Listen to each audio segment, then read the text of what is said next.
Hello, and welcome everyone to the Core Brands podcast. Today, I have with me Louise Langton from Social Tailor.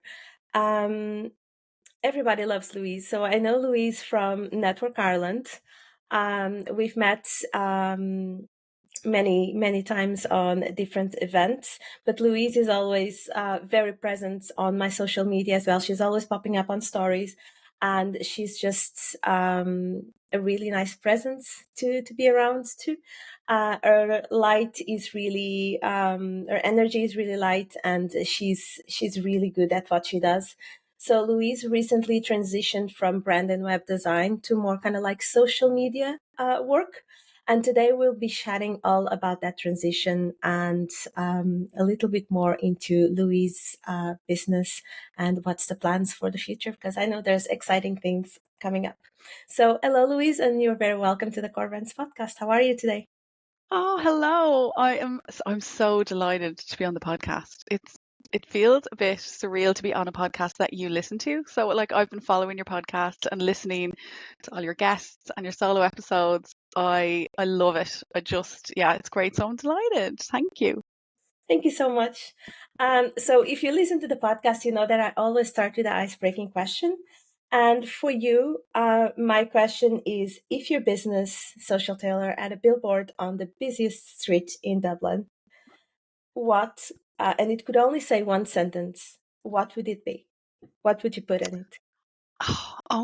This is a great question. Something really simple that doesn't sound really salesy. Something like made you look. Something like that, something like really simple, and then underneath you can have all your bits and pieces, like, or just even just like a QR code where people are like, what is that, what's it for? And then they'd have to scan it and go to like a really cool web page to find out what it's all Yeah, about. Something mysterious, I think. Yeah, just to get a bit of intrigue. Yeah, yeah, I think very intriguing. yeah I think like a lot of businesses try to explain everything that they do in one go, or in one kind of piece of ad or one concept, and it's very hard to do that. I think the simpler you go, the more effective it can be. So it's something like that, like made you look, or just like a QR code where people are like, what is that? And they have to scan it to find out. Yeah. I Is that like a the weird idea. answer? Oh, I kind of like makes sense. Kind of like a treasure hunt. Imagine that you have like a QR code and people can scan it, and that will take you somewhere else or to another clue. And yeah, that would be cool. Yeah. Kind of in line with that whole new business model style of kind of gamifying, what you're Yeah, doing with your business. Yeah, because obviously that we've seen that work really well. Everything from Duolingo, all the way up to like all the social media platforms to try and kind of gamify and have like a little bit of intrigue and a little bit of fun. I think sometimes business owners, when they're under pressure and stress as well, they forget to have a little bit of fun with their business. I mean, nothing kills creativity more than pressure or stress. So it's hard to do it sometimes, but you've got to sit down and remember to have like a little bit of fun with your business, I think. absolutely. I'm Yeah. 100% with you on that. Ends this podcast. It's for fun purpose, mostly. Because I think we need to kind of like deconstruct the idea that, oh, we need to do this because someone else is doing that. And, it's just so easy to get caught up on the trends and the all to-do lists and, oh, I should be doing this, I should be doing that. Now I don't have time. And you know what? At the end of the day, we forget that we are owners of our own time. We can do whatever suits best for us and our clients and our business. So yeah, definitely having fun. For me, it's a priority. Definitely. Yeah. And I think that's a natural reaction that businesses look to their competitors, and I found this working in retail and working as a buyer, that you always thought that the company that was slightly ahead of you, maybe they had more stores or they felt like a bigger business, you think they're doing better and they know what they're doing. Like, we should be doing what they're doing because they know what they're doing. And that there's definitely a trend amongst smaller businesses thinking that. And it's always good to look to other companies and competitors to see what they're doing and to keep an eye on it, especially if it looks like it's working. And in particular with social media, you can see a lot of their metrics, like with reels and things like that. But you've got to find your own way and do what you feel is right for your business. I think that when you when you move jobs and then you go to work for one of those companies and you're like, these don't know what they're doing at all. Yeah. They're also trying to figure it out, but it's always like the grass is greener. It seems like they know exactly what they're doing, but a lot of the time they don't. Yeah. Yeah, it's all smoke and lights. But then in the end, I was actually listening to a podcast the other day. I can't remember which one because I listened to so many. And someone, I think it was the Crease though podcast, The Future. Um, and I love that guy. yeah, Oh I my love God. him. He's Yeah. so inspiring, and his guests are brilliant. And he was interviewing someone that was saying that when they started their business in New York, like 20, 30 years ago, I don't even remember, one big influencer business owner at the time came to them and asked to rent a space on their office, like a space, like a desk space only. And they thought to themselves, but this guy is huge. Like he has a multi-million-dollar business. He drives Yeah. a Porsche.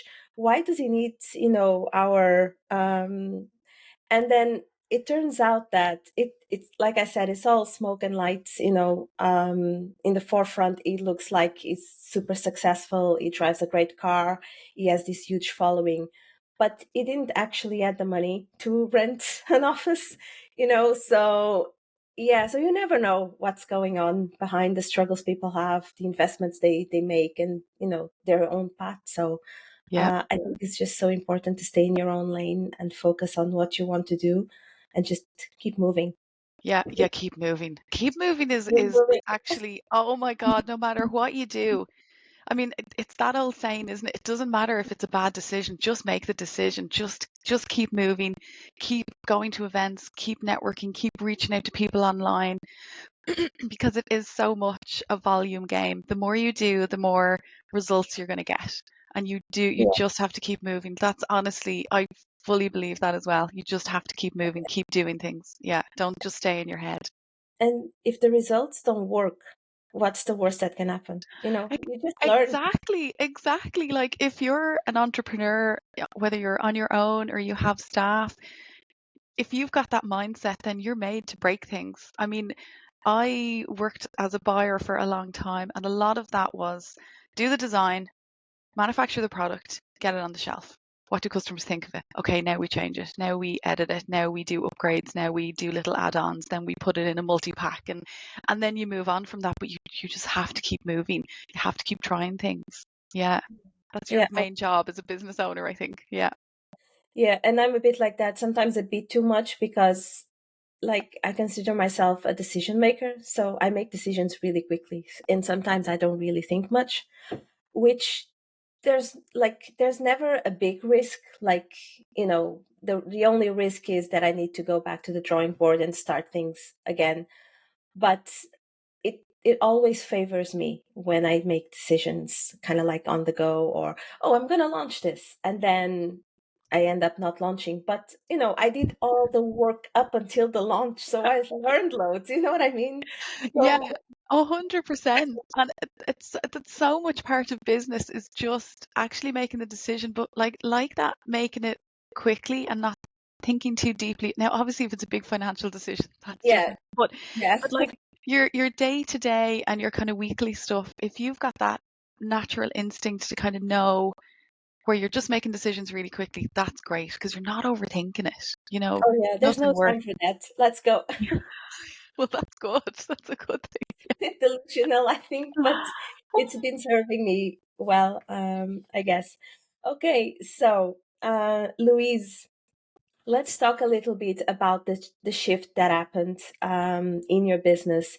So you were pretty much working in brand and web design, just like myself. And then last year, things change in your business. Social Tailor is now focusing much more in social media. Do you want to tell us Yeah. Well, what and happened? it's so funny because so it kind of started when I came up with my name for the business. So I was making dinner and I bought one of those gorgeous curry packs from Tesco and they're called Spice Tailor. And I was like, oh, I was just making the curry and I was like, oh, I love the word tailor. I was like, social tailor. I was like, and I had, the way you do, when you're coming up with like names or anything to do with branding, I love to get out post-its and put them all over the table or all over the Yeah. floor and write down lots of different words from that industry or names for that industry or what customers might type in if they were searching for that service. And then I kind of try and put them together, maybe two or three of them together, and either decide then, will I just use the initials off that? Will I use the two words that are together? Whatever, and then funny little names that are maybe the opposite to that, just Yeah. a little kind of game to try and get a bit of imagination and get some ideas going. But I was just making this curry and I thought Spice Taylor. I was like, Spice Taylor. I was like, Social Taylor. I was like, oh, I like that. That's it. And that was it. So there was no big job in coming up with the name. And I always, while your business name is really important, I also do think to big brands, things like pennies, like it's just pennies. Like sometimes Yeah. the name matters, sometimes the name doesn't matter at all. The name matters because of what the brand is now and what they've become. Of course, they would never change their name, but um, so the name means as much as it means to you, I think. Yeah. So I thought, oh, social tailor.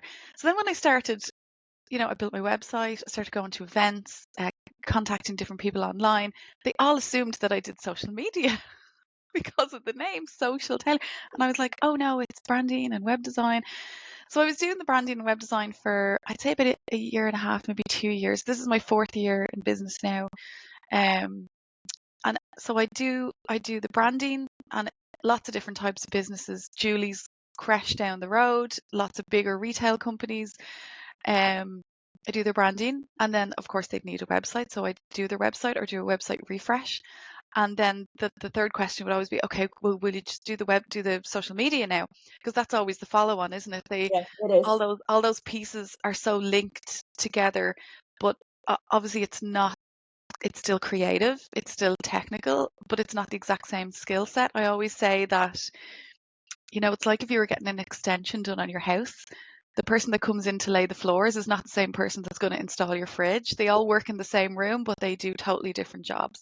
So I had done previously before COVID, I had done a couple of online social media courses, big, long, intense courses with a lot of module drops, for the technical side, but also for kind of like the marketing piece. Um, and I love doing social media. Like I've been on Instagram since 2012 for my own personal account, which is now private. It's just family and friends. Um, but I'd always loved it, and I obviously love chatting to people and being social. Oh, great on stories. I love your stories. Like you look like so calm and so I'm just like, oh, like, okay, keep talking, Louise. We like to hear you. Like I Oh, love your stories. really? Well, Yeah, they're it's so so natural. it's so funny. It's gas. Once you start doing it, it'll actually scare you how little you care. What Oh yeah. what people think of you. Although I've always been like that a little bit. Like even when you're getting ready to go somewhere, you're going to school and you're not sure if you have the right socks or the right shoes. And like my mom used to just say, no one's looking at you. Just go, just be Yeah. yourself. So I never had that kind of, oh, I wonder what people will think. Or, if you're heading out with the girls and they're putting into the group, what are you wearing? Like, you wearing a dress or are you wearing jeans? Like, what's happening? Is there tan? Is there no tan? And I'm just like, whatever, just wear whatever you want. Like, I was never self-conscious like that.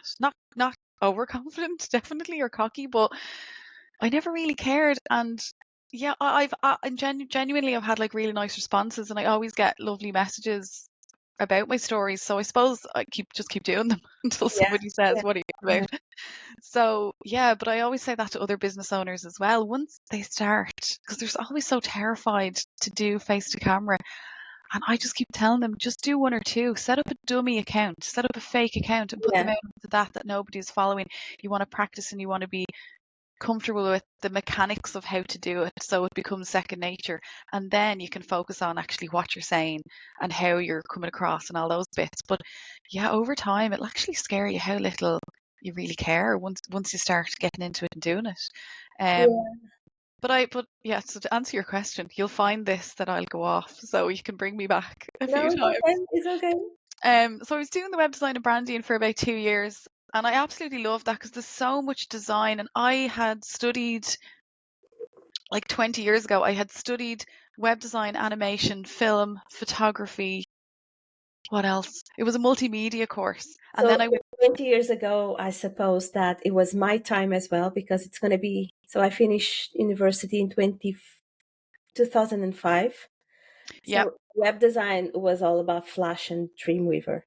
Oh my God. And Poser, did you use we used to use Poser for modeling as well because we were doing No, animation alongside. no. Oh my God, yeah. And it was all code, like it was all coding. So It was all HTML, JavaScript, CSS, it was all that. So it was much more technical and honestly it was extremely boring. and hard. Um It was really hard. Really hard read because it was so technical. Saving everything onto disk drives. Do you remember the flash Yeah. disk? Oh, Jesus. I remember I lost an entire website that had taken me months to build about 2 days before a project was due, and myself and my friend had to do 2 all-nighters Oh, to build it nightmare. again. Oh, we had the best crack, but we were wrecked. But like lessons learned about back up your backups, back it up 5 times. Um, but then I went on and studied fine art in IADT in Dunleary.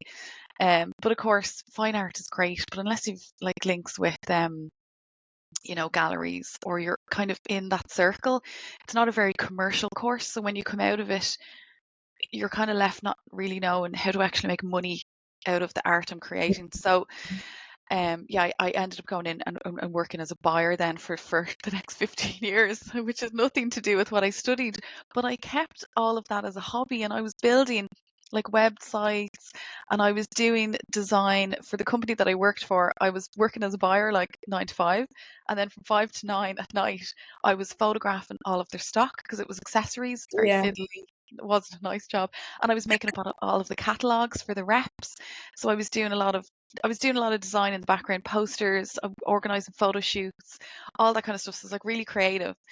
Um, but I found over the first 2 years of my own business that more and more companies were coming to me and just asking for social media and not always the three pieces of the branding, the website and social media. They were like, well, can you do my social? And I kept saying no. And then after about 6 months, I just thought, I'm not listening. And we hear this all the time that businesses aren't listening to their customers Yeah. or they're not even asking them questions to begin with. And it's so important. Like, and as a buyer, we did that so much because the numbers don't lie. If people don't buy, you've got to go and ask them why they're not buying it. They're not going to tell you, they're just not going to buy it. Um, so I started listening and I had done all these social media courses like in the run up to COVID and then over COVID as well. Obviously, everyone was doing online courses. They were Yeah. the new hot thing. Um, I did some fabulous courses actually. I'll send you some links if you Yeah. ever want to Yeah. go into it. Like one of them in particular, like even how to set up a course and run it point of view, amazing. And I can still log into it today, like lifetime login, and if there's updates, it's amazing. Um, so I just started listening to customers and I started providing social media for small businesses, and it just kind of started from there. And then I got some government contracts, so that was great to have like a monthly contract that would kind of help to pay my mortgage Yeah. because we live in the real world, right? Yeah. And I was still doing websites. I was doing about 10 to 12 maybe websites a year, so maybe one a month. And then I kind of cut that back to about 6 last year because they're big projects. Yeah. It's about a 6 to 8 week project for me. So from the jump. So after they've, filled in all their bits and pieces and we've got an idea of where we're going, then we jump in and it's a 6 to 8 week run. Doesn't always happen that way, but we try to stay on track. I know, I see it in your face. I know what you're going to say. Um, so that's how it happened. I just started listening to what customers actually wanted, and I'm really enjoying doing the social media for them now. That's my 80% now, and I think by the end of the year, it's just going to be 100% of what Amazing. I do. Yeah, yeah, it's great. Yeah. That's really good. I was just going to ask you something about the social media. So, do you know the way that you were saying that you're completely comfortable going on stories and chatting and everything? It just made me realize you said that you have a personal account just for family and friends. Would you be as comfortable going to your personal account and talk on stories? Oh yeah, I've No. done it loads of times. Yeah. Okay. I'm Oh just yeah. curious about it because that made me think for myself, like I have no problems going on stories and talk. on my business account, but I don't think I would be ever comfortable going into my personal account, because I know people that are there. They're kind of like, Yeah. my family and people that know me from, primary school and stuff like that. And I'm Yeah, like, what is that about? What does she think? 100%. I suppose it comes back to, well, why would you? You I know, know. if you're trying to build a personal brand, which is not a bad idea, alongside your business brand, then I think obviously the best way to do that is through video and you being on video. Um, but I don't know. I guess like when it comes to family and friends, you're in touch with them like on the phone, across WhatsApp groups, or individually. You're going to see them for coffees, for meetups, whatever. So yeah, I don't tend to do it a lot, but I wouldn't be put off doing it. I Yeah, mean, I yeah, don't. and I have to say as well, when you start your business and you're so excited and you tell your friends and family, and they they're off thinking about what they're going to have for the dinner. They get sick of hearing about it. So while they might be really big supporters in every other area of your life, they're not. They're not gonna go on and buy all your products and buy your No, service. And it's not their job to do that. And I think sometimes we forget that. But I have to say, I've a couple of really great friends, and they always like my stuff, like my business stuff, and they always share it, and they're really that's good. lovely.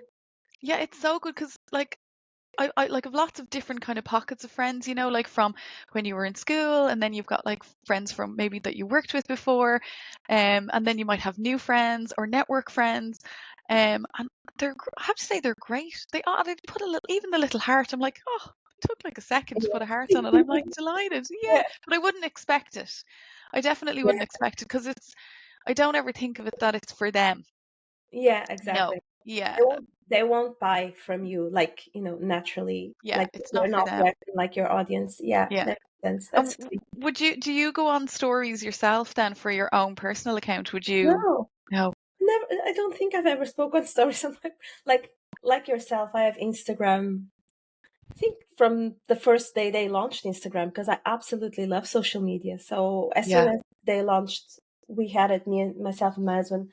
And I have that account since then, same username and everything. And I post stuff, but I've never spoken on stories. Like I've never went and did a video on stories or anything. Like I don't I think I have, but know. it's like my I try story, it. my story content for my own personal account is. No one wants to hear it. But I mean, I do put it out, but like, I'd say they think, oh, there's Louise again. Oh, she's having another avocado on toast. Thanks for that, introduction to another brunch in the garden or whatever. Or like I was planting all last weekend. This weekend I've got 17 fences to paint. I'm actually really looking forward. I know, but I'm really looking forward to it because the weather is great, Yeah, and I love actually your core brands. Your core maker brand. yeah, yeah, I love that because there's 10% of that maybe is like your husband gets into that, and yeah. you really get the vibe that the two of you are such a team because you work out together, and you can just get that really nice vibe. And myself and Rob, he's my husband, we're quite like that. We're like a little team, so we're like anytime we have a little house project to do, um, we just have great crack. Like we just Oh get yeah, into it. yeah, Yeah, yeah. yeah. We're the same. Like we did the floors on the house. That was such a We, crazy project to do ourselves, but we we did that. brilliant. And we wrote little messages underneath the floors. So we kind of like Stop! put our own kind of like stamp. So if we ever, sell the house or something like that, I there's a love. little bit of us here. Oh, Um, I love that. we did the kitchen, so we didn't like kind of like the kitchen counters or everything. So we painted all. We change it. So we love those little house projects. Like we kill ourselves sometimes, uh, but I we know, have but a it's great fun. so worth it. So, when you're sitting there at 8 o'clock at night and all the lights are like really low and you're like, look at the floor. Because we actually did our kitchen floor together as well. This is bizarre. And I'm just like, look at the floor. It's so cute. It was Yeah, worth it. Like, it's yeah, not yeah. like it's not perfect, but it was But made by us. it's not about it being perfect, is it? I Yeah, mean, you can pay somebody to come in and they'll they can make a mess of it as well. So, Yeah, like, exactly. yeah. So yeah. Um, Um, that's great. So I want to talk to you because I know that you feel strongly about pricing, and our business owners are not so comfortable talking about, the money subject. yeah. Do you find So this as well with your clients? yeah, and for me, I gotta say that when I started the business, for me it was a bit of a struggle talk about pricing. And I've been opening up more about it. So now when I go on a discovery call, I've been back and forth with pricing, like showing pricing on Yeah, the website, not showing pricing on the website. And I just decided, you know what, the price is gonna be on the website, yeah. because there's no point for me to jump on a discovery call with someone that has 200 euros to spend on branding, because I'm not going to be the person to help them. um, and even if they don't see it on the website and they jump on a discovery call with me, I'm upfront with the pricing straight away. Hmm. Like I bring the topic even if they don't ask, because I think it's important. But it was not always like that for me. So I think there is some kind of like mindset blockage that sometimes people need to work. Yeah, I 100%. I think it's it's an issue that comes up for service-based businesses. So I think I wouldn't say I have an obsession with it, but I'm kind of fascinated with it. Like I'm the same as you. I have discovery calls with clients, and some of them are only 15 or 20 minutes. I just want to get a take on what they need so I can Yeah, go off and draw up a quote, because sometimes projects are different sizes, yeah, right? yeah, And that's totally fair. Um, but when it comes to the end of the call, and I'm like, okay, so I'm going to drop they can't get off the phone quick enough. They'll 9 out of 10 people will not ask even on the phone, how much is it? And I just find that so bizarre. Like as a business, everybody has a budget. yeah, Whatever that budget is, it doesn't matter if it's €100 or €100,000. You should never be like ashamed of your budget. Your yeah, budget's your budget, and that's what you can absolutely. afford. And it's just about finding the right person that can produce that product for you. But I feel like, and I think you're right what you're saying about, do you put your prices on the website or out there or on social media or not? What do you do? And that's for every business owner to decide for themselves. But I do think customers have a perception when the price isn't visible, they assume they can't afford it. There's definitely a level of that, unless they're at the point where they've worked on a lot of similar projects before. They'd have kind of a guide in their head, or they've done maybe some competitive pricing, which I find a lot of businesses don't do. They don't shop around, for lots of different reasons. It can be time. They might just say, like with yourself, they just love your vibe. They've heard recommendations, they've seen Yeah, your work, and they just want to work with you, and they actually just don't really care about the price. They're just like, no, I know what the result is going to be. It's going to be amazing, and we have to work with Roberta. She's the only person that can do this for us. So there's loads of factors that go into that, but yeah, it's gas. It's like, and I found it hard myself. When you start off your business, you do charge less because you need to get customers in the door. oh, that could But I be a think, whole new episode. I know, couldn't it? But it's gas, isn't it? It's like, you know, when I look back at some of my early reviews from the first year, I was like, Jesus, I had like stunning reviews, and I never sat down and thought, well, that's because I was charging like, I think I charged £1,500 for the first website, and the most recent one I did was about 7,000. It wasn't the same work. It wasn't the same project. It was always going to be more anyway. It's like buying a car. If you buy, a Hyundai i10, it's not going to be the same price as, God forbid, would I Exactly. say, a Tesla or, a really expensive it's got different features. There's different work involved. Even But fields are also not the same. Like, of course, yeah. But I that's think there's no set formula. yeah, If you were to bring a product out, let's say like a face cream, there's raw costs involved. There's shipping and delivery. There's, fiscal clearance, VAT, duty, tariffs. We won't mention we won't talk about tariffs today. That's a whole another other podcast as episode. well. Yeah. Um, and then you might have like merchandising costs. You might, you could be putting it into a shop on a concession Yeah, basis. There's but there's a set formula of how to put a markup on it, and people understand the price of a carton of milk, you know, and where your product lives. So if you're Pennies, Dunnes, Marks and Spencers, or if you're like BT's, people understand about products, how much things should cost. But when it comes to pricing your services, customers, I think, have the perception that, well, they don't actually know, is €500 value or is €5,000 value?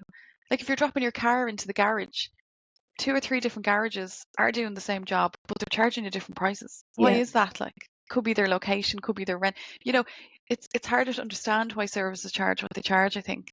And that's why I think business owners struggle so much to come up with their pricing. And back to that guy, Chris from the future, you know, he says, and I love this, what he says about pricing, particularly for things like creative jobs, where it's not just about your time and it's not just about your experience. It's also about what it's worth to the customer. So Yeah. if I Absolutely. did a logo for Julie's Crash down the road, I might charge her 50 quid. But if I do it for Coca-Cola, it's 20,000 Yeah. I'm because gonna of what tell they're you. going to, Yeah. yeah, it's the value to them. It's what it's bringing to their branding, how many campaigns they're going to use it in, the attraction for their customer, the sales that it's going to bring in the door. So it's a much more complicated kind of calculation and formula for businesses to come up with what they're going to charge and why. And then it's about how do you get that message out there that it's worth what you're paying. And I think a lot of businesses struggle with how to communicate the value behind kind of what they're doing. You don't. You do that very well, and your work Yeah. actually just speaks for itself. But what? Yeah. So like with all that, like what do you find? What's your experience with kind of clients and even trying to how to price for yourself? It's hard. It's really hard. Yeah, it's really hard. And so I did a lot of coaching for the past 2 years. And I've read a lot of books and I've listened to a lot of experts all about pricing and all about how to position yourself, keeping in mind the clients that you want to work with.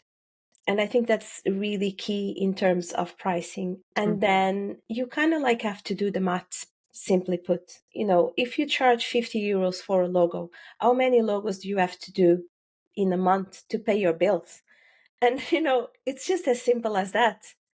You know what I mean? It can take like some projects take really long to, break the concept and come up with the idea and start really prototyping. Some other projects, they are really fast, and I'm not gonna lie, I've had projects taking me a day to do the full branding concept. But Wow. Yeah. that's rare, But that does not always. sometimes you just click though, right? You hear a project comes across your desk and you just think, oh, this is really cool. Like this is right up my street. And straight away you just get it and you can Yeah. visualize it and it's just about getting it down on paper. Um, but So but a less experienced designer mightn't do that, you know? Yeah. So for me, really doing the maths and getting to a point where I know how much I want to make at the end of the month, how much I want to make at the end of the year, and looking at all the expenses and all the materials and all the outsourcing and everything that it's involved, because it's just not having a laptop open and having a great creative mind. There's so much that goes behind creating a brand. There's software, there's upskilling, there's all the hardware that we use, expensive computers and expensive materials and the And usage storage. Yeah. storage and insurance and taxes, so I think sometimes people devalue all of that, and that needs to be taken into account. So for me, it was kind of like working backwards to that number that I wanted to have to Yeah. live, a comfortable life, pay my bills and achieve my goals and still feel like my work is valued. Yeah. Um, Yeah.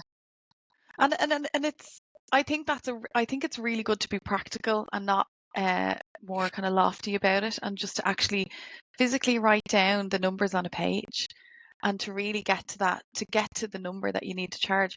So I'll give you an example, right? So recently at the moment I have like monthly social media contracts that I run for businesses and they do vary in price because the level of work that goes into each one is different. Some Yeah. of them only want to post a couple of times a week. Some of them want 2 posts a day, and they want stories covered, and they want community engagement. So it's a lot from a time point of view. It's a lot more work on top of actually creating, the graphics and doing the video and all that. But at the moment, I'm doing up packages for creation days. So content creation days where I'll go and I'll video. I might go to an event, record it all, edit it all, send it as a little digital pack, and then they can post it when they want. Or, to capture maybe like, their team behind the scenes, their story, the evergreen stuff that they can Yeah. kind of reuse and send out again and again. So I was sitting down the other day, and I was in Canva, I'm doing my little design. My design's great. And I'm like, okay, the design's fine.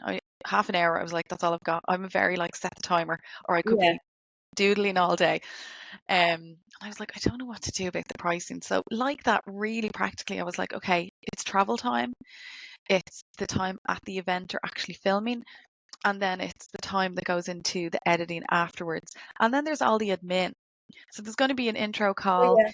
There's going to be back and forwards on email. If they want edits, what am I going to do about the edits? Like that, okay, so there's got to be a limit on how many edits they can have, or if any edits at all. If it's briefed in really well, there shouldn't be too much to change afterwards. If we've all pre-agreed it. So I was trying to come up with a price. So I was working away on this, and a company contacted me in the meantime, and they said, we've a 2-hour event. And I said, okay, right. So it's an hour to get there. It's an hour back because we're in Dublin. So everywhere is an hour. 2 hours at the event. And then it would be at least 2 hours for editing. So a couple of reels, a couple of carousels, some posts, all the captions to go with it. And I said, okay. So they did a really low budget. So we're back and forth. So I said, okay, look, I'll do it for 500 because it's a 2-hour event. It's shorter. It's not like a full half day. And they were like, okay, we'll do it for 200. So when you break that down, that 200 for 6 hours work, the travel time and parking, it's 25 quid to park in town for about 2 hours. Yeah. And then tax, it's less than 20 quid an hour. So it's in between minimum wage and 20 quid an hour. Like, it's very difficult though to turn around and say, look, you'd nearly think, well, maybe I should just go and stack shelves in Tesco because that's what I'd get paid. And don't get me wrong, there's nothing wrong with that job. I've had Yeah. merchandising jobs in the past, but that's not my goal with my own company. Is to just about pay the mortgage, and it's so challenging. But like that about your positioning, you have to just say, well, they're just not my customer, and you have to just let them Yeah. go. They don't really understand the value behind it, and they're just not for you, and you can't just say yes to every customer. I think you have to just be really strict with yourself. And it is easier when you've lots of other work on the table. Like at the moment, I'm flat out, so it was easy to just say Nope. So no. And actually, here's a number for somebody that will do it for that price. yeah. And I have details for people on the top end, and people that are starting out, that are building their profile, that I can send on. But I was like, it's not for me to do it. Here's somebody else that can do it. But That's it's true though. it's hard because it's kind of insulting, but you don't want to take it personally, Yeah, but it's hard. Yeah. And that's another topic that I think it's really important. And I've been learning that as well. It's kind of like removing the emotion out of the business. Mm, And that's so hard for me because I'm an empath. I'm emotional. I do like people, I like to get well with people, but this is a business, it's not an hobby. If we get on well, good. But at the end of the day, this is as a business as it is, Tesco or, Centra or any other shop. It's a business and it should be yeah. dealt as it is. You don't go into Tesco and say, you know what, can I buy these burgers for 50% discount? I was you would never do that. You would Isn't never it? do that. You You would would know never do that. that face. You know what I It's mean? no, but and I suppose it's back to that thing of when it's a product. customers understand so well because they're buying them all the time what the price is. And you'd never go into Dunn's and buy a dress and say, look, I know it's 35, but can I give you 28? Like, you would never do that. Yeah, 28. Can I get You'd look, never, that you'd would never never, happen. you'd never do that. It's so funny. And But like, I think you're right. It is personal and it's hard. But and I was talking about this actually. I don't think you were at the Network Dublin February social media AI thing, but no, I know we missed you at that. I was doing a talk and I was saying because I was saying to the girls about creating your social media, and it's the same with your volume of business and the volume of social media that you put out there. If you're just doing one post, so much is riding on that. If you're doing one post a week, so much is riding on that for that to work. But if you're posting every day, and it becomes more about like a campaign for the week and how that trend builds over the week and how it does overall. If you've got a little theme for your posts for the week, it becomes more about a little body of work yeah, rather than just one post. So if one post doesn't do well, you don't care because you know there's another one dropping and another one dropping, and it's more about building it and it becomes more long term over time. And I think it's the same with your business. If you've got lots of work on the table, like that, when somebody comes up and says, "Oh, I'll give you 50 quid for a logo," you're kind of like, no, that's not really what I do. And you move on really quickly. But yeah, if you're really struggling for customers and they're offering you really low prices and you kind of just have to take them at the time, and every business goes through that, I think, um, it kind of gets into your soul a little bit. I find that as well. I do kind of, and I try not to, but I'm that kind of person where I'm like, I'm doing this, but I feel like I'm not really getting paid much for it. But I've got to do it, like, because you're in a corner. So I think, yeah, if you've volume of work on, it doesn't affect you that much. You're just like, no, that project's not for me, and you're moving on to the next one. Or do you find that? What do you think? so and maybe this is a mistake of me, but even if I'm not, look, so I'm very lucky that I've always been busy. So I've never, like, the business is now over 5 years. I've never sat at the desk, knock on wood, without a client or anything. So Yeah, I've been very lucky in that sense. So I'm in a privileged position that I can turn down work, and I've done that loads of times. It's just because I've learned that in the instances that I didn't do that, I get resentment, because I feel, and this is me being super honest, I'm feeling that I'm not being valued. And I think it's a bit cheeky as well from some clients, that are selling higher point services or higher point premium products, wanting to cheap out then on yeah, brand. You know what I mean? Like, yeah. And it's so tough. Yeah, and nobody talks about this because they feel like, well, like I have the girls, and I mostly work with women in business, and they are like all my clients are amazing. I'm sorry, I don't know what yours are like, but I have just the best. most of mine are amazing. They're so gorgeous, all of the girls that I work with. And I had a chat with a guy a couple of weeks ago. He rang me for a website. He's like a financial guy, and I normally I used to do a Zoom call, but they tend to go on really long because you're face to face and people are get chatting, and you could spend your whole week doing free Zoom calls like an hour long and not make any money. So I learned the Yeah. hard way. It's just a quick 15 to 20-minute Oh call yeah. on the phone. So anyway, he sent me a message saying, can we do this on Zoom instead? So I was like, okay, fine, let's do this on Zoom. Did it on Zoom. The call ended up being an hour, but with him chatting on about I know, and I'm terrible. I don't just go, do you know what? I've got to go. I've got to Oh, go. I took the tone from the beginning. I'm like, I okay, know, so we have 15 minutes. Let's I, get I know I'm so bad, but I learned so much out of that call. So like he was charging his clients 1,000. His base was in America, $1,000 an hour for a consultation call, and he wanted me to build him a website for €300. what? Yeah, and by the end of it, I was just like, it's not me. I was like, some big agency that outsources to India or some other country that has Yeah. a low wage base will 100% do that for you, but it's not me. It's just not me. So I You just, but pay your bills like that in Dublin, like building you websites. can No, you can't Can't survive. pay you can't pay a mortgage on that. Like, come on. No. No, it's crazy. So, but I'm just being totally honest because I feel like there's so many business podcasts and creative podcasts, and they chat in around the things, but they never like give examples, or they're afraid to actually say it, like they're gonna, offend people. But I think it's important to be honest. And I find, like, with yourself and going to other network events and chatting to business owners, you learn so much from, Oh yeah. don't you? And You really do. that's the beauty of networking. And my eyes were completely closed until I joined Network Ireland, because I didn't know there was more people like me out there. Like Yeah, I thought that I was the one, that I was completely blind and struggling, and everybody got their, stuff together.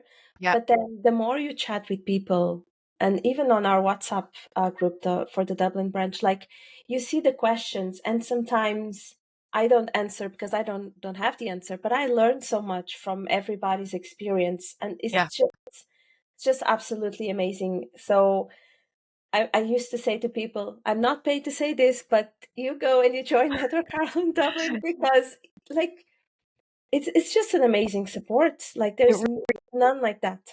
And I feel I can't launch into a big speech about Network Dublin because it just ends up sounding like a cult because it's I so know, the I girls know. are It sounds girls so are like, there's so much crack and they're all in the same boat.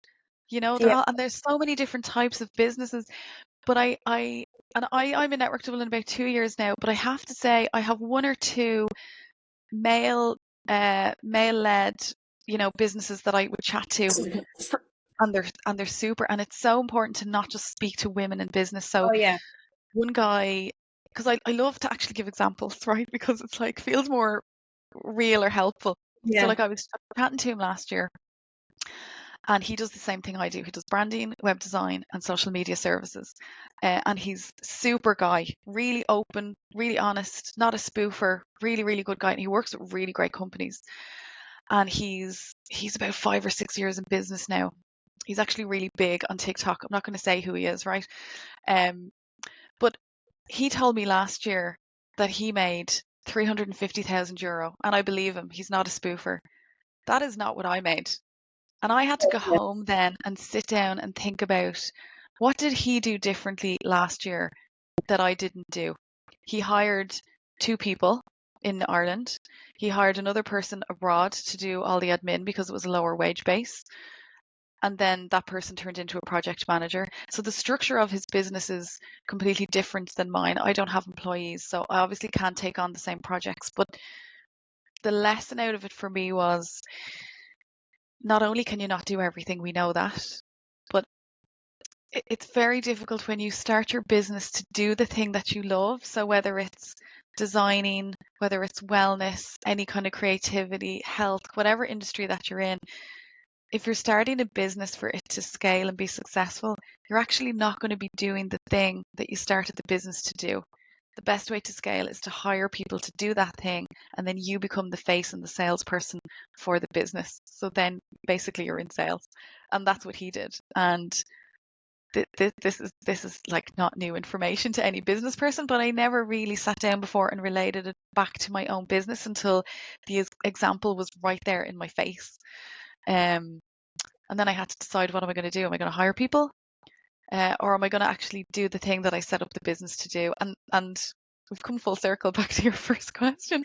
I couldn't keep doing branding, web design, and social media because it's too much for one person. It's It is. different software, different skill sets. If somebody wants an email sequencing trail set up, I've got to go back and go, okay, I haven't done this now for 3 weeks. How do I do this again? You're trying to get back into things.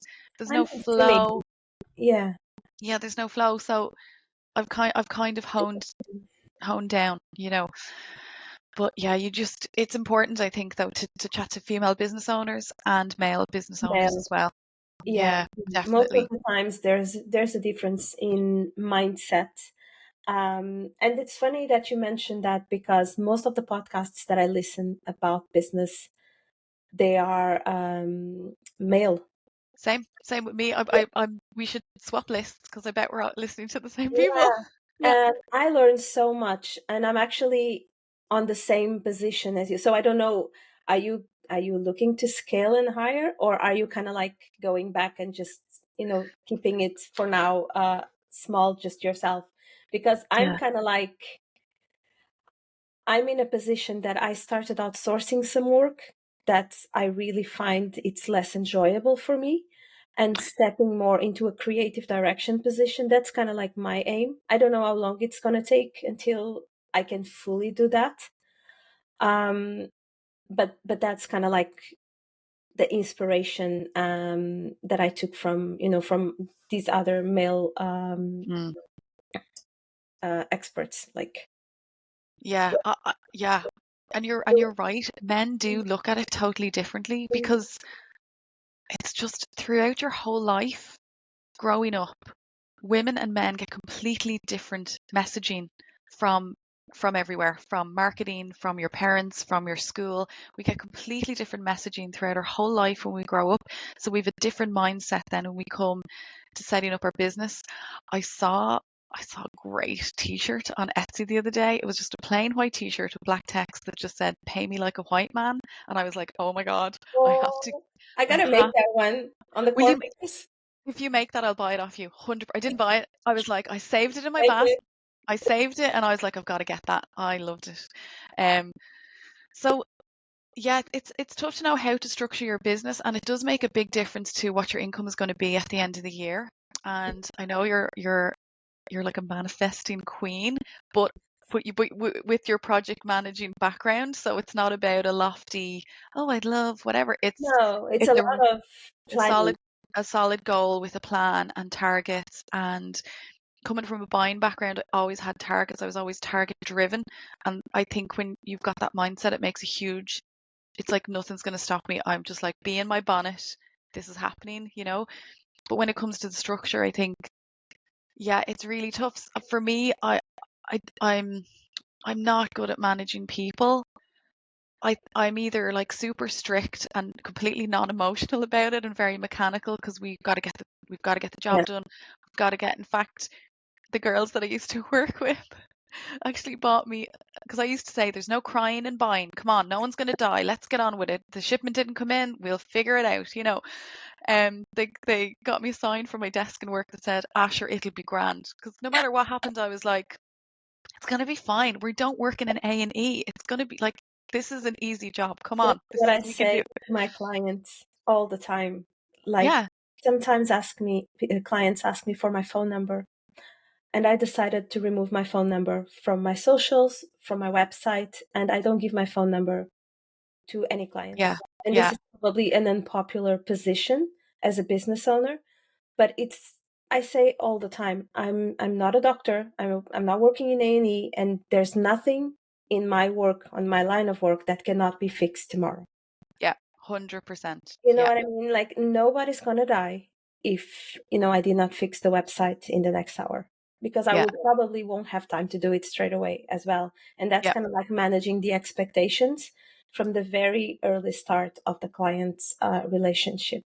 yeah, So, so yeah, so that's kind of like, I feel like it's a bit of an unpopular one, but it's just about boundaries, and I think they are important. Uh, yeah, 100%. And when you're when you're building websites specifically for retail companies where their sole sales might rely on that website being up and running and everything running smoothly and coupon codes are working and all, and whatever is meant to be live is live.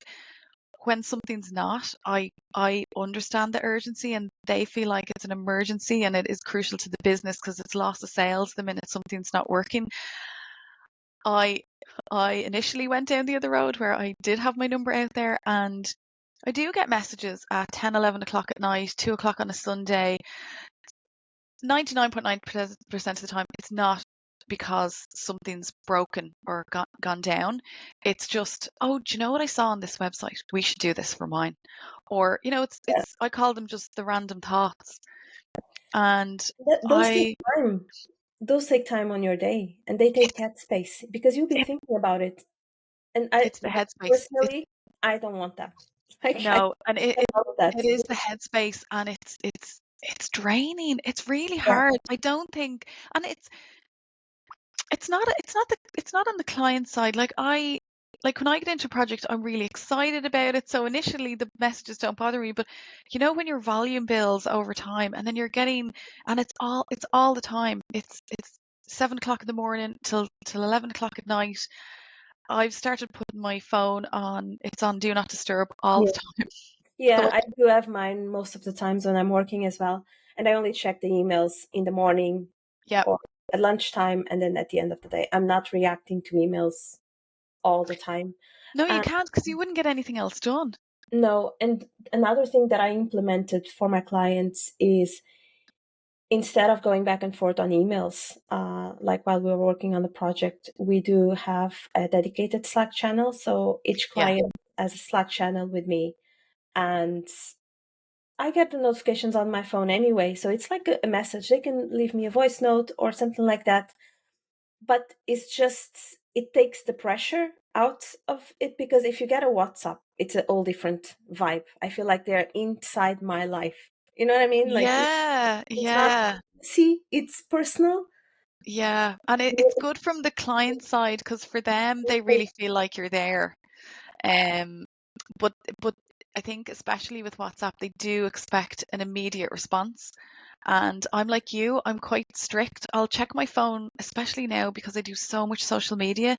There's so many alerts for all of the different accounts that Yeah. I manage. So It you can should be, imagine the phone is just like ping, ping, ping, ping. and So your that's why battery should be going off like, I have my phone plugged in nearly all the time. Yeah, it's crazy. So I have it on do not disturb all the time so I don't get all of the messaging and alerts. So I go in a couple of times a day, I'll check accounts and I'll check my emails and I kind of do that all together as a little batch job maybe.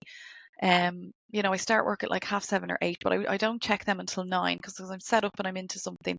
And then maybe at lunchtime and then maybe at kind of 3:30 because if I check something at 4, I'm not going to get to it before I finish, unless it's urgent. So but I think a lot of people don't work that way. They don't work that strictly. But I just feel like I wouldn't get anything done if I don't work in that kind of structured way. I'd just be on social all day.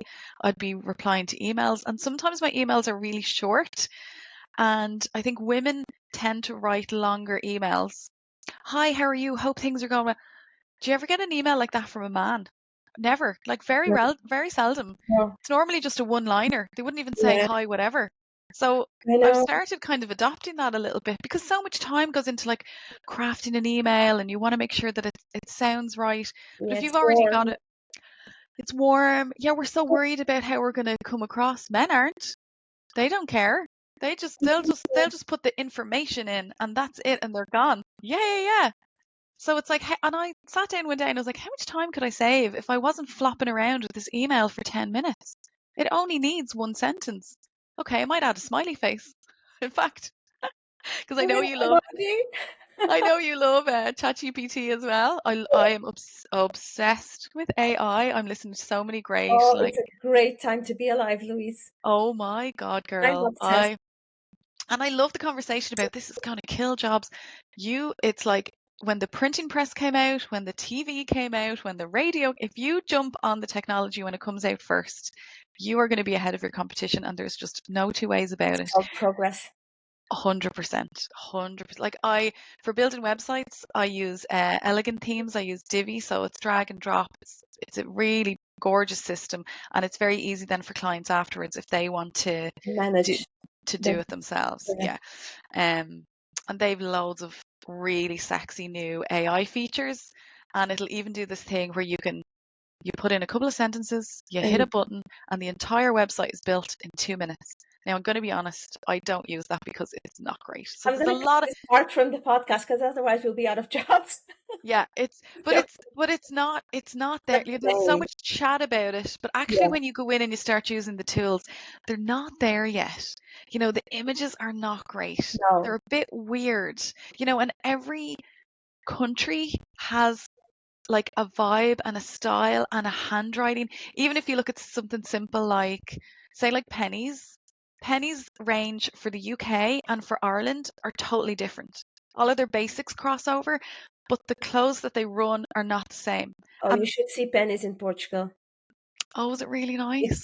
No, it's hideous. It's horrible. But I suppose my example is that like our England and Ireland, we're so similar. Yeah, We share so much culturally. We're so close together. It's the next island over. And yet, even within that, our taste and everything that we like and what we buy into is so different. And it's the same with AI tools. You know, this idea that you can just hit a button and your whole website is built, it doesn't look good. It doesn't look how you want it to look. It doesn't feel right. The images aren't great. The copy is just not as it should be. The videos are a bit weird, you know, especially if there's any humans in it, they just look mad. You know, it's yeah. so it so a lot of it's not there yet, but it's like it's getting there. So this thing of it being taking over people's jobs straight away, I think is rubbish. I don't buy No, into that at all. No. no, I don't agree. I think that I heard someone say this a couple of months ago that I'm not afraid of AI taking my job as a designer. I'm afraid of designers that use AI take my job if I don't start using AI. Yes. Yes. Because there is a lot of potential to support ongoing work, but it won't make you a better designer. It won't do Yeah. the design work for you. It will just support you in some tasks, in brainstorming, Yeah. all of those things. And I find myself now, I'm not even Googling stuff anymore. If I'm looking for something, I'll just go inside ChatGPT to search for it. Yes. Isn't it mad? It's great. Well, I Having have to nothing say, to actually, Google. even this week with the new AI feature in Chrome for Google, it's now your answer is now being generated by AI. It's not being generated by the Yeah, search and yeah. the sponsored searches. So that's really interesting as well. Um, I even did a little experiment with my husband yesterday. We were looking up, I was telling him, "Oh, I'm going to do this like really cool podcast tomorrow with Roberta," and he's like, "Oh, is that girl from Blanche down the road?" I was like, "Yeah, it's that sound girl that I told you about."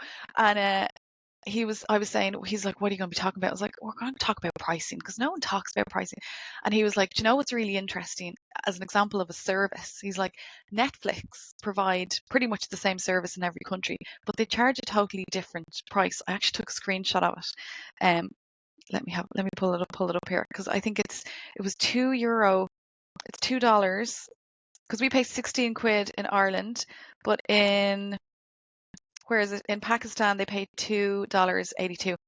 So there's Oh, huge price differences throughout the country. So I was like, let's Google it. So we went into Chrome, Google AI, and we both Googled the exact same sentence. So give me the price list for Netflix worldwide for every country, the exact same. And we both got completely different results.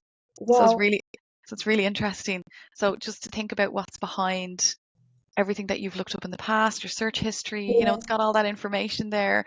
So everyone thinks they're getting the same answer, but they're not. It's that's interesting. really interesting. Yeah. Yeah, I love doing little experiments. Yeah, I even found an amazing new tool because I'm thinking, how can I use this for every business owner is thinking, how can I use this for my business? And like I find in networking groups as well, a lot of the girls ask me about AI. And my first question is always, oh, right, well, what have you looked up? And the answer is normally nothing. And I'm like, well, I'm Yeah, go have you heard of Google? Go to Google, type it in, and that's what I do. That's where I don't wake yeah, up and know things. I'm yeah. spending time going because I Researching. know exactly because I know in the long run it's could save me weeks out of the year if I find a good tool that's going to tidy things up for me. I found a great one called Blaze. So apparently, and I tried it out a little bit. It'll create your captions for social media. It'll create video, carousels, all of the design, everything, the graphics. It'll schedule it. It's, Yeah, basically my job, basically my whole job. So I went in and had a go of it, and similarly with like the AI tool for websites, it's the graphics are weird, the copy's not yeah, right.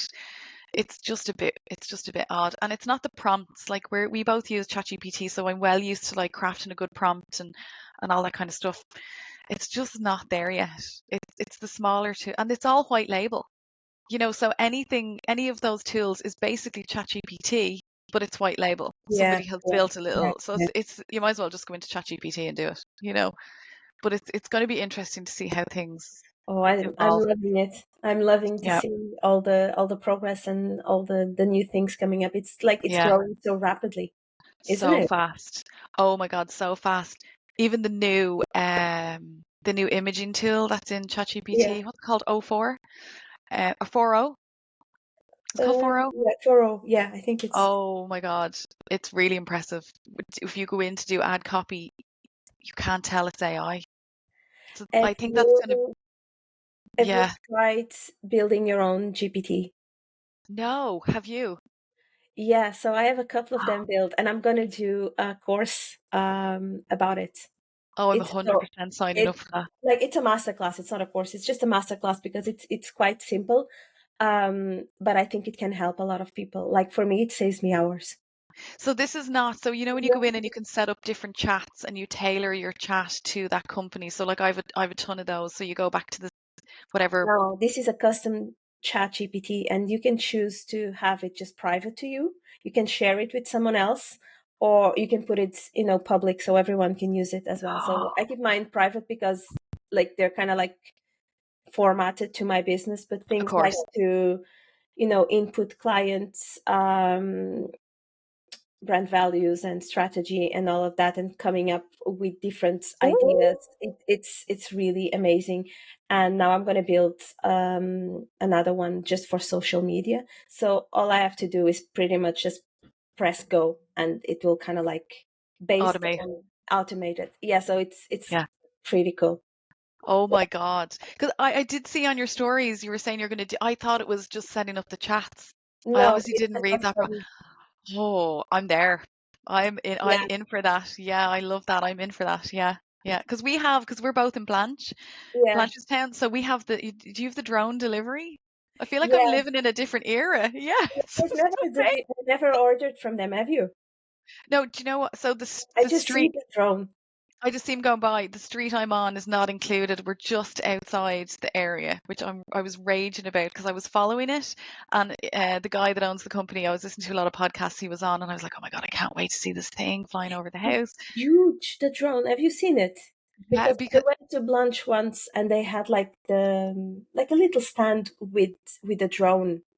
And I was like, this is kind of like a mini car. How the heck yeah, does this fly with food, yeah, yeah, it's I know I sound amazing. like a granny, but it's pretty impressive. Oh no, no, we're all allowed to go. Hold on a minute, we're living in like a sci-fi world. Like, Oh, yeah, I know. I love all that stuff. And I last week I bought a new tool for social media. It's a little gimbal for my phone, so it kind Oh, of yeah, I saw that.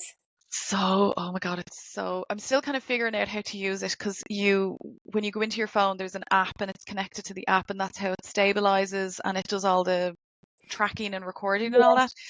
that. So I'm still kind of figuring it out and like road testing it.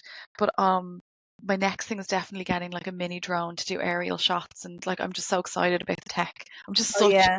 a tech nerd, and I think when you're a female in business, people they just, I always joke with my husband saying, I'm up now to do my little doodles, I'm up to do my drawings, like is in a kind of a reverse slag of like Yeah. that's what people assume I do. They just don't think that you have the head for tech.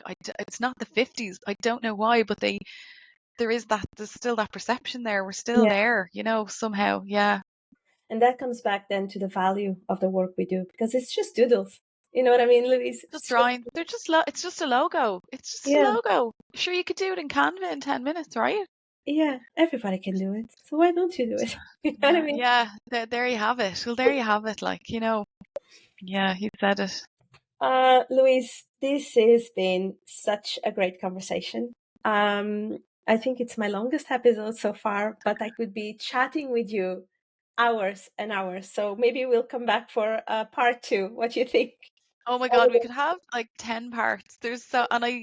One of the things I love the most about your pod is that you're so honest about everything that comes across. And even the one that you did around Christmas about like the challenges with clients, you cover so much. And as a small business owner, it's actually because it can be so lonely as an entrepreneur. Yeah, It's when you hear not even like I listen to other podcasts, well, and I don't know the people, but when you hear somebody that you know and they're being so open and honest about their business journey, you probably never hear it back. How valuable that is just to know that people are going through the same thing and they're willing to talk about it, and it actually means so much. It really does. Thank you so much, Liz. That's really great to hear, because sharing sometimes it's not easy, and I have loads more to share, that I think people can relate, and people can kind of like feel, okay, I'm not alone. Someone went through the same thing. And that's kind of like my goal, because I think in the industry and in this business world, we need more honesty, we need more Mm. transparency. We are not superheroes, you know, like we all have our fragilities, our bad days. It's not all smiles and, you know, good stuff. But I'm here to share the good, the bads, and the ugly, and I hope people, you know, enjoy listening. I keep saying this, it's not a professional podcast, there's no sponsors, there's no big production, it's just a one woman show. But I do it with all my heart, and it's really really enjoyable. So it's great to chat with you. I just want to ask you one last thing. What's next for Social Tailor, and if there's anything you want to share with us, you know, any new courses, master classes, anything on the pipeline? I know there's a secret project. Oh, yeah, I did actually, talking about like the structure of your business and secret projects. I did set up an Etsy store in December, Very good. and it's under a completely different name. And it's I would call it like a faceless business, and it's just digital products like invites and things like that. And some of them are custom made, and some of them you can just download and edit. You know, there's loads of this stuff on Etsy. Um, and that's kind of starting to take off. So it's just about having another stream of revenue, because we never know. You never know what way the economy is going to go. We're a little bit older now. We've lived through the 2008, and things just run in cycles. Things go up and things Yeah, come down, and it's always important to have something on the back burner. Um, I do have another exciting kind of larger contract that may become like maybe like 2 days of every week for social media. So that's kind of exciting. very good. Uh, so that's quite new. So we'll see how that goes. And I'm also launching content packages, which I actually always did, but I never really said, this is a thing that I do. And you can actually, you know, do you want a half day where we'll sit down and we'll do a load of video with you or your team, or if you're going to an event, or, you know, anything just to capture kind of evergreen content that you can use over and over again. Because I find working with a lot of businesses, I'm doing the social media and they might be, you know, throwing a lot of images or video into a folder for me to then edit and Yeah, restructure and put out there. But maybe the photos aren't great, maybe the video isn't great, or they're stuck for time that month. So it's so stuff I'm doing anyway, but I'm just launching it as kind of set prices and packaging. Um, what else am I doing? Yes, I did a workshop in February for Network Dublin, and then I did my own one in March, yeah, and that was um, brilliant. That which was mind blowing, brilliant. which turned out being 3 hours instead of 2 hours. Because as you have now learned, I will just keep talking. So So, yeah, but I like, it's hard to get across all the little things yeah, that you want to get over. But I'm not a teacher, and I never saw myself going down that road. But I was when I launched the workshop thing, I was thinking, okay, look, if 10 people book in, brilliant. And within the space of a day, 30 people had booked it, and I just had to turn the link off because I wanted to limit the amount of people so I yeah, could get to questions and stuff. So I wasn't expecting that reaction.